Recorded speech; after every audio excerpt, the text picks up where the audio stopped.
আমি হলাম মহাশক্তিশালী সজিনা পাতা। আমাকে খেলে আপনার সকল ভিটামিন ও মিনারেলের অভাব দূর হবে। আমি হলাম লাল শাক। আমাকে খেলে আমি আপনার শরীরে দ্রুত রক্ত বৃদ্ধি করি এবং আপনার গায়ের রং ফর্সা করতে দারুণ কাজ করি। আমি হলাম পানিতে ভর্তি শশা।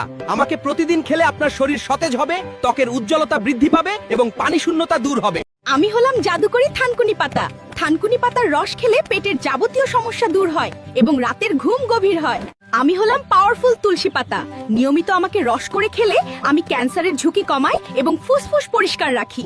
আমি হলাম ধনিয়া পাতা।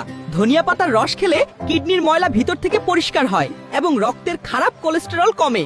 আমি সবার পছন্দের মূলা। প্রতিদিন আমকে খেলে আমি আপনার পেটের গ্যাস সব বের করে দিব এবং পেটের ময়লা পরিষ্কার করব। আমি হলাম জিবে জল আনা তেঁতুল।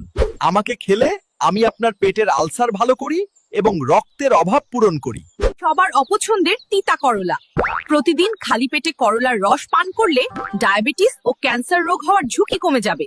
আমি হলাম সুন্দরী ফুলকপি।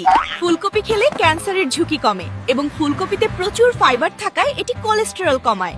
আমি হলাম কমলা। রোজ কমলা খেলে ভিটামিন সি এর অভাব পূরণ হয়, ত্বক অত্যন্ত সুন্দর হয়, কিডনির পাথর প্রতিরোধ করে এবং ক্যান্সার হওয়ার ঝুঁকি কমে। আমি হলাম কাঁচা কলা।